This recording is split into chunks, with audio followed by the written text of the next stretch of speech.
doorasho qof iyo cod ah in shakhsi kasta oo Soomaali ah uu helo inuu codkiisa ciduu doorto ku doorto wiil iyo aabihiis ay laba urur kala galaan laba musharax ay kala wataan oo walba kii uu markaa isagu danaynayo oo u codayo arrintaasi waa arrinta tubta qura ee Soomaaliya dawladnimadeeda iyo dadnimadeeda iyo amnigeedu dib ugu soo noqon karo Soomaaliya waa arrinta u baahan in xoog la saaro khaasatan dawladda xiliyadan joogta iyo dawladaha xubnaha ka ah dawladda Soomaaliya ee xoog saaran sidii doorasho qof iyo cod ah loo heli lahaa oo dadku ay qofkii ay doonaan ay codkooda kula soo bixi lahaan markaan dib u eego doorashadii ama doorashooyinkii dadbana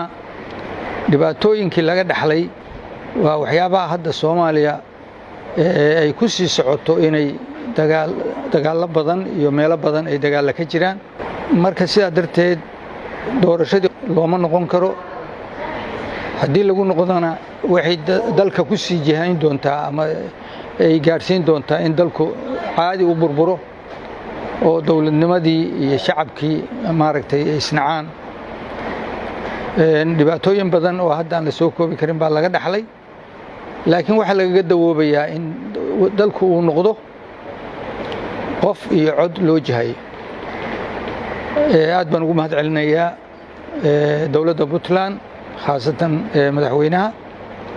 iyo tiimkiisa oo juhdi badan u galay oo geesinimo sameeyay in ay soo saaraan dadkii qof iyo cod ay u jihayaan inay golihii shacabka soo saaraan golihii deegaanka soo saaraan golaha shacabkana sidoo kale iyo madaxweynaha intaba waxaan soo jeedinayaa in lagu doorto qof iyo cod oo aan waxba la kala reebin amba waxba maaragtay dib loo dhigan waa ku mahadsan yihiin shacabka Puntland oo heegan u noqday oo soo dhaweeyay oo hawshaas haddii aanay iyagu raalli ka ahayn aanay qabsoonteen aad baan ugu mahad celinayaa waxaan leeyahay tubta amarteen waa tubta qura oo aad ku gaari kartaan in aad cidda doontaan la soo baxdaan qof kasta oo reer Puntlandis ahna uu codkiisa si xor ah u dhiibto ciddii uu rabana maaragtay uu ku taageero waxaan kaleeto runtii soo jeedinayaa amba aan ku dhiirigelinayaa dawladda Soomaaliya iyo guud ahaan maamul goboleedyada ama dawladaha xubnaha ka ah dawladda Soomaaliya in ay tubtaas raacaan dadka shacabka loo qabto doorasho qof iyo cod ah 20 sano ka hor 30 sano ka hor baa Puntland markii la asaasayay lagu qoray dastuurkeeda ama axad qarameedkeeda in 3 sano wixii ka dambeeya dalka loo hago ama shacabka loo diyaariyo qof walba inuu codkiisa dhibto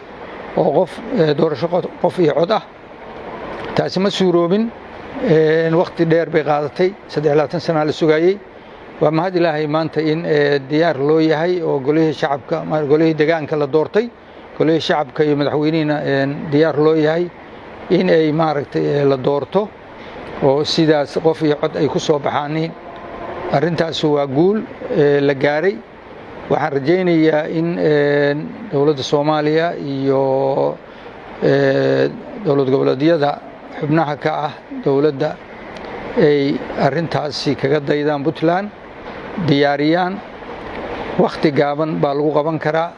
dadku iyaga u baahan dadku iyaga soo dhaweynaya sidaa darteed waa in loo diyaar garoobo in Soomaaliya qof iyo cod lagu jihayo sanadahan hadda aynu ku jirno wixii ka dambeeyana dawladdu noqoto dawlad lagu soo doortay madaxdooda si xor ah oo qof iyo cod ah aad baan idin salaamayaa waxaan rajaynayaa insha Allah inay noqoto dariiq la wada qaado oo ummadda loogu danayo waxaa dhici karta in dad badan oo hadda ku dhibaatooday dhowr jeer doorashooyin galay oo dhowr jeer ku dhibaatooday inay maaragtay madaxweyne ku soo baxaanin ama golaha shacabka ku soo baxaan ay uga fududahay inay sida tan shacabka dhexdiisa uu iska gado qofku shacabka la hadlo shacabkuna codkiisa siiyaan isagoo aan